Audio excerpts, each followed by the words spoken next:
प्यारे साथियों नमस्कार। आज हम जनगणना 2027 के एक अति महत्वपूर्ण पहलू पर बात करने वाले हैं।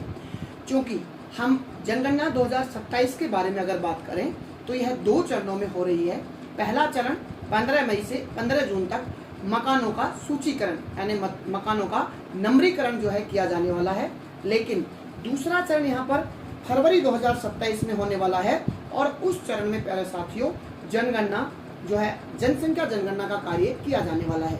लेकिन आज के इस वीडियो में मैं आपको बताना चाहूँगा कि इस स्वतंत्र भारत की जो 8वीं जनगणना की जा रही है, क्योंकि 7वीं जनगणना 2011 में की गई थी, 8वीं जनगणना वर्तमान में भारत की पहली डिजिटल जनगणना की जा रही है। और इस जनगणना में एक अति महत्वपूर्ण पहलू या अति महत्वपूर्ण कार्य जिसके ऊपर हम बात करना चाह रहे हैं वह है स्व जनगणना यानी स्वगणना। हम बात करें कि कोई भी भारत का नागरिक या राज्य का नागरिक खुद अपनी गणना स्वयं कर सकता है और यह संभव हो पाया है 8वीं जनगणना में पहली बार जब डिजिटल जनगणना हो रही है। तो प्यारे साथियों आज के टॉपिक को शुरू करते हैं। सबसे पहले हम बात करते हैं स्वगणना। स्वगणना क्या है? सबसे पहले मैं स्वगणना के बारे में आपको बताना चाहूँ तो स्वगणना वह है जिसके माध्यम से डिजिटल माध्यम से डाटा हम खुद अपने डाटा को पोर्टल पर अपडेट कर पाएंगे, फिल कर पाएंगे। स्वगणना होगी। स्वगणना पहले मकानों का सूचीकरण होगा और उसके बाद में मकानों के सूचीकरण से संबंधित 34 प्रकार के प्रश्न आने वाले हैं। लेकिन यह कार्य प्रशासन के द्वारा यानी प्रगणक जो लगाए गए हैं गांवों में उनके द्वारा 15 मई से 15 जून तक किया जाना है। उससे पहले कल 1 मई से शुरू होगा स्वगणना कार्य। 1 मई से और 15 मई तक स्वगणना कार्य प्रारंभ किया जा चुका है। तो कल 1 मई से ही आप अपने खुद की स्वगणना में अपनी भूमिका निभाएं और अपनी स्वगणना कर सकते हैं। आइए जानते हैं कि किस प्रकार से कोई भी नागरिक अपनी स्वगणना किस प्रकार से कर सकता है।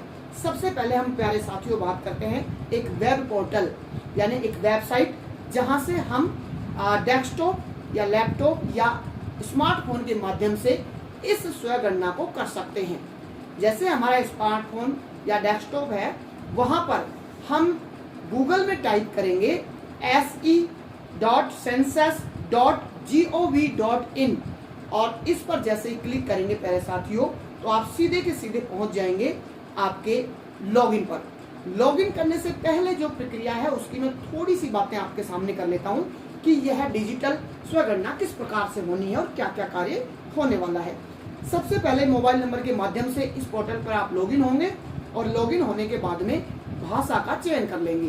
प्यारे साथियों जैसे आप भाषा का चयन कर लेते हैं आपको वहां पर एक मानचित्र चिन्हित करना होगा। उसमें सबसे पहले स्टेट, डिस्ट्रिक्ट, पिन कोड और उसके बाद में अपना मोहल्ला, गांव या शहर का जो है लोकेशन वहां पर डालना है और उसके बाद में उस लोकेशन को जूम करते हुए और हम हमारे खुद के आवास की लोकेशन पर जाएंगे। जैसे ही हम खुद के आवास की लोकेशन पर पहुंच जाते हैं फिर हमें वहां पर कई प्रकार की प्रश्नावलियों को फिल करना है। जैसे कि वहां पर लगभग 34 प्रकार के प्रश्न आपको फिल करने हैं। कौन कौन से हैं आगे हम देखने वाले हैं।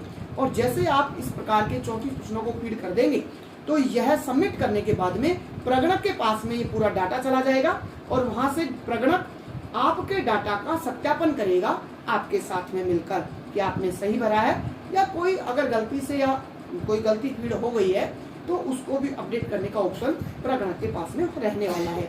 तो आप खुद अपनी स्वगणना में भूमिका निभा सकते हैं और अपने डाटा को फीड कर सकते हैं। जैसे ही प्रगणक इसको सत्यापन कर देगा यह पर्यवेक्षक के पास में जाएगा और पर्यवेक्षक क्या करेंगे प्रगणक द्वारा संपादित एसई डेटा की समीक्षा करेंगे कि वास्तव में सही है या नहीं है। ये कार्य इसमें स्वगणना में होने वाला है। चलिए सबसे पहले मैंने आपको वेबसाइट बताई है se.census.gov.in। यहाँ पर जाकर आप लॉगिन करेंगे और लॉगिन करते ही आपको सबसे पहले मोबाइल नंबर डालना है और मोबाइल नंबर डालते ही आप सबसे पहले स्टेट पे जाएंगे और स्टेट पे जाते ही आपको कैप्चा कोड फिल करना है और कैप्चा कोड फिल करते ही आप यहाँ पर वेरीफाई प्रोसेस पे जाएंगे तो आपके सामने वेरीफाई प्रोसेस करते ही और एक संदेश आपके मोबाइल पर आने वाला है।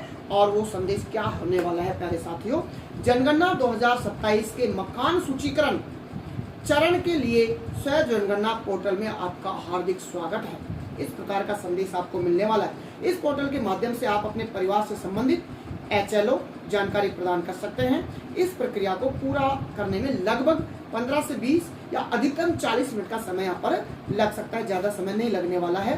तो आप इस प्रकार से इसको कर सकते हैं। चलिए आगे हम बढ़ते हैं। पुष्टि और सबमिट करने के लिए आपको एक SMS मिलेगा और वहाँ पर आप इसकी स्वगणना को पुष्टि कर देंगे, सबमिट कर देंगे और आपको एक स्वगणना ID प्राप्त हो जाएगी। एक एक करके हम बात करते हैं कि किस प्रकार से इस जनगणना को करेंगे। जैसे आप पोर्टल पे जाएंगे, स्वागत संदेश को ओके करेंगे। ओके करने के बाद में 3 प्रकार की प्रविष्टियां आपके स्क्रीन पे आने वाली हैं। स्क्रीन पे सबसे पहला प्रश्न होने वाला है प्रविष्टि में मुखिया का नाम, कि परिवार का मुखिया। अब आप सोचिए परिवार का मुखिया कौन हो सकता है। इसमें कोई बुजुर्ग या कोई बड़ा व्यक्ति परिवार का मुखिया होना जरूरी नहीं है। परिवार का मुखिया वह हो सकता है जो अपने परिवार के कर्तव्यों को निर्वहन करता है, निर्णय लेता है और अपने परिवार की जिम्मेदारी लेता है। वो युवा हो सकता है, महिला और पुरुष हो सकता है, कोई भी हो सकता है। उसका नाम आप यहाँ पर फीड कर देंगे। ये आप ध्यान रखें, एक बार मुखिया का नाम फीड करने के बाद में उसको चेंज नहीं किया जाएगा। तो आप सोच समझ के ये जानकारी भरें। इसके अलावा दूसरी बात करें तो यहाँ पर मोबाइल नंबर आपको भरना है। एक बात और सुनिश्चित कर लें कि एक मोबाइल से एक ही स्वगणना होगी। आप ये भी ध्यान कर लें, उसी मोबाइल नंबर से दूसरी स्वगणना नहीं हो सकती है। तीसरा ऑप्शन आता है ईमेल, यानी मेल ID आप यहाँ पर फिल करेंगे। और जैसे ही ये तीनों चीज़ें आपके स्क्रीन पे जो आएंगी, तीनों चीज़ें आप फिल कर देंगे तो वेरीफाई प्रोसेस पे आप क्लिक करेंगे। और प्यारे साथियों, वेरीफाई प्रोसेस पे आप जैसे ही क्लिक करेंगे तो आपके सामने एक OTP जो है सक्सेसफुल बोल के और एक OTP आपके मोबाइल नंबर पर आएगा। जैसे ही OTP आपके मोबाइल नंबर पर आता है SMS के द्वारा, आप उस OTP को यहाँ पर फिल करेंगे। और OTP फिल करने के बाद में जैसे आप आगे बढ़ते हैं तो जैसे आपकी OTP सबमिट होती है तो आपके सामने एक ऑप्शन ओपन होता है, स्टेट, जिला और पिन कोड। ये आपको वहाँ पर फिल करना है। जैसे ही प्यारे साथियों आप इस प्रकार की जानकारी भरते हैं तो आपके जो 34 प्रश्न है वो आगे आएंगे। लेकिन उससे पहले पोर्टल को आप कभी भी लॉग आउट और लॉग इन कर सकते हैं, कोई समस्या नहीं है। जैसे आप काम कर ले तो आप लॉग आउट कर लें, क्योंकि आपके OTP के द्वारा वो फिर से लॉग इन हो जाएगा। सबसे पहले जैसा कि मैंने आपको बात किया कि जो सरफेस आपके सामने आने वाला है वहाँ पर स्टेट, जैसे राजस्थान या अदर स्टेट, इसके बाद में डिस्ट्रिक्ट, कोई भी डिस्ट्रिक्ट आपका है वो चूज करेंगे। इसके अलावा आपका पिन कोड नंबर आप यहाँ पर फिल करेंगे। और अंतिम बात, गांव, शहर या मोहल्ला आप यहाँ पर फिल करेंगे। और जैसे ही इसको सर्च करेंगे तो आपके साथ में प्यारे साथियों वहाँ की पूरे आपके मोहल्ले की लोकेशन वहाँ पर आ जाएगी आपके स्क्रीन पे। और जैसे ही स्क्रीन पे लोकेशन आती है, आप खुद के आवास को वहाँ पर जूम करके और खुद के आवास को वहाँ पर चिन्हित कर सकते हैं। ध्यान रखना, आपके खुद का आवास ही चिन्हित करें, क्योंकि अगर गलत आवास चिन्हित करते हैं तो आपका जो डेटा फीड किया हुआ है वो प्रगणक के पास में नहीं जाएगा। तो आप जूम करके आपके खुद का आवास है उस लोकेशन को चिन्हित करें और फिर जाकर जैसे आप लोकेशन को चिन्हित कर लेते हैं। लोकेशन चिन्हित करने के लिए आपको फिर एक बार बता देता हूँ, राज्य, जिला, पिन कोड नंबर, मोहल्ला और वहाँ उस मोहल्ले की लोकेशन को जूम करने के बाद में आपका खुद का आवास, इस प्रकार से आप वहाँ पर कर सकते हैं। अगर आपका सही लोकेशन है तो आप ओके बटन पर क्लिक करके आगे बढ़ सकते हैं। या फिर आपको लगता है कि मेरी लोकेशन सही नहीं है तो आप दोबारा से उस लोकेशन को जो है पुनः स्थापित कर सकते हैं और पुनः उसमें लोकेशन भर सकते हैं, चयन प्रक्रिया कर सकते हैं। और जैसे ही आप लोकेशन भर देंगे तो आपके सामने 34 प्रश्नों का एक प्रश्नावली ओपन होने वाली है। जैसे भवन नंबर और जनगणना मकान नंबर ये प्रगणक के पास में है, प्रगणक अलॉट करेगा तो ये आपको भरने की आवश्यकता नहीं है, वो आपके सामने ओपन ही नहीं होंगे तो आप नहीं भर पाएंगे। इसके बाद में जनगणना मकान के फर्श, दीवार और छत में प्रयुक्त होने वाली सामग्री, कि दीवार कौन सी सामग्री से बनी है, छत कौन सी सामग्री से बनी है और जो है उसकी फर्श कौन सी सामग्री से बनी है, ये आपको भरना है। इसके अलावा मकान की स्थिति कच्ची या पक्की है वो भरना है। परिवार के सामान्य रहने वाले व्यक्तियों की, परिवार में कितने व्यक्ति सामान्यतः रहते हैं उसकी संख्या फिल करनी है। परिवार के मुखिया से संबंधित 11 से 13 प्रश्न है, इसको आप आसानी से कर पाएंगे। लिंग स्त्री पुरुष है, ST SC का है। मकान के स्वामित्व की स्थिति, कि मकान का स्वामित्व है या किसी किराएदार है या किस प्रकार का है वो आप यहाँ पर स्थिति स्वामित्व की कर लेंगे। परिवार के पास रहने के लिए उपलब्ध कमरों की संख्या कितनी है। कमरों की संख्या में आप जो परिवार एक साथ रहते हैं और उसको जिस कमरे को एक साथ उपयोग लेते हैं उसको कमरों की संख्या में नहीं गिनना है, पर्सनल यूज वाले कमरे की संख्या में गिना जाने वाला है। इस परिवार में रहने वाले विवाहित दंपतियों की संख्या, अगला प्रश्न 16 इस प्रकार से होगा कि इस परिवार में दंपति कितने हैं, महिला और पुरुष, यानी विवाहित पुरुष महिला कितने हैं, उस दंपति को यहाँ पर चूज करना है। अगला जो प्रश्नावलियों का प्रश्न खुलने वाला है, परिवार को उपलब्ध सुविधाएं, जैसे कौन कौन सी सुविधाएं हो सकती हैं। पेयजल का मुख्य स्रोत क्या है, हैंडपंप है, नल है या जो भी है, पेयजल स्रोत की उपलब्धता। इसके अलावा प्रकाश का मुख्य स्रोत, शौचालय की उपलब्धता, शौचालय का प्रकार, गंदे पानी की निकासी किससे जुड़ी हुई है, कोई नाली है, सीवरेज है, जो भी होगा।